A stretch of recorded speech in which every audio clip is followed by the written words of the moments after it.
Trust takes years and years to build, but just seconds to break it.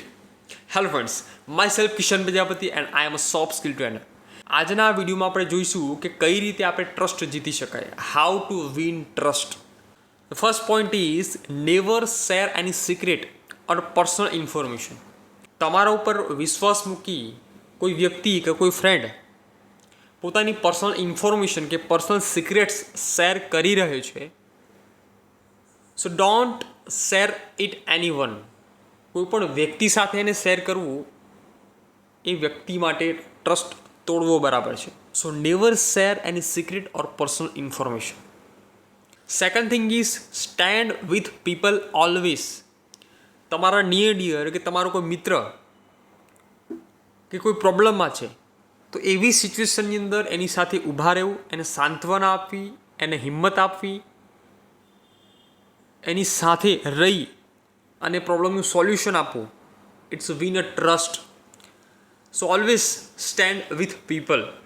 હંમેશા એની સાથે રહેવું, એ ચાહે સારો સમય હોય કે ખરાબ સમય હોય. જો તમે એની સાથે ઓલવેઝ સપોર્ટમાં રહેશો તો તમે એનો ટ્રસ્ટ જીતી શકશો.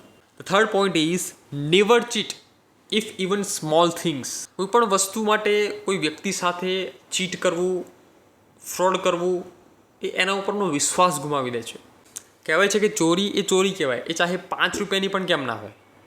સો remember that never cheat anyone.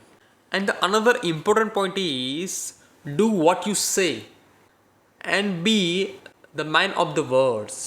It means તમે જે બોલી રહ્યા છો એ કામ કરો. સો એ કામથી તમે સામેવાળા વ્યક્તિનો ટ્રસ્ટ જીતી શકો છો. તમે કોઈ વ્યક્તિને કોઈ કામ પૂરું કરવા માટેનું પ્રોમિસ કે કંઈ કમિટમેન્ટ આપી રહ્યા છો, પણ જો એ કામ પૂરું નથી કરી શકતા, સો ત્યાં તમારો ટ્રસ્ટ તૂટી જાય છે. સો રિમેમ્બર ધેટ તમે જે બોલી રહ્યા છો એ પ્રમાણે તમે કરો છો કે નહીં, it's most important thing. So do what you say.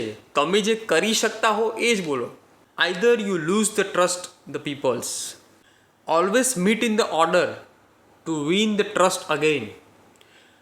તમે જો કોઈ વ્યક્તિનો ટ્રસ્ટ વારંવાર જીતવા માગતા હોય તો એ વ્યક્તિ સાથે મુલાકાત કરતા રહો. જ્યારે તમે કોઈ વ્યક્તિ સાથે પર્સનલી કનેક્ટ થાઓ છો, એને વારંવાર મળો છો, તો એ વ્યક્તિ સાથે પર્સનલ કનેક્શન થાય છે.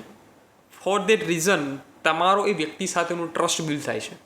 સો જેટલું તમે વ્યક્તિ સાથે મુલાકાત કરશો, વાતચીત કરશો, એટલું જ તમે એ વ્યક્તિ સાથેનો ટ્રસ્ટ બિલ્ડ કરી શકશો. And the last point is apology. It means તમારા થકી કોઈ ભૂલ થઈ ગઈ હોય, એ ભૂલની જો તમે માફી માંગો છો, એ ભૂલને તમે સ્વીકારો છો, તો તમે એ વ્યક્તિનો ટ્રસ્ટ જીતી શકો છો. સો સામેથી તમે એ ભૂલનો સ્વીકાર કરો છો તો એ વ્યક્તિનો તમારા પ્રત્યેનો ટ્રસ્ટ વધી જાય છે. સો ઓલવેઝ બી એપોલાઇઝ. જ્યારે તમે કોઈ ભૂલ કરો છો તો એને સ્વીકારો. એન્ડ ઓલવેઝ રિમેમ્બર, જેમ કોઈ કાચનો ગ્લાસ તૂટી જાય પછી ફરીથી એને જોઈન્ટ નથી કરી શકાતું, એ જ રીતે એકવાર વિશ્વાસ તૂટી જાય, એકવાર ટ્રસ્ટ તૂટી જાય, એ પછી એને ફરીથી જોડવો, ફરીથી એ વિશ્વાસ બાંધવો એ નેક્સ્ટ ટુ ઇમ્પોસિબલ થઈ જાય છે. સો ઓલવેઝ ટ્રસ્ટેબલ પર્સન બનો, ઓલવેઝ રિસ્પેક્ટફુલ પર્સન બનો. So always be honest for your work, for your commitment. જો તમે તમારું કામ 100% ઓનેસ્ટી સાથે કરશો તો સામેવાળો વ્યક્તિ પણ તમારા ઉપર 100% ટ્રસ્ટ કરશે. આઈ હોપ આ વિડીયો તમને ગમ્યો હશે. જો તમને આ વિડીયો ગમ્યો હોય તો લાઇક કરો, શેર કરો અને કમેન્ટમાં જરૂરથી જણાવજો કે આ વિડીયો તમને કેવો લાગ્યો. આઈ હોપ આ વિડીયો તમને ગમ્યો હશે.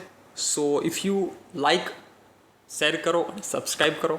સો ફ્રેન્ડ્સ, મળીશું આપણે નેક્સ્ટ વિડીયોમાં એક નવા લર્નિંગ અને એક નવી એનર્જી સાથે. ત્યાં સુધી જય શ્રી કૃષ્ણ. ધન્યવાદ.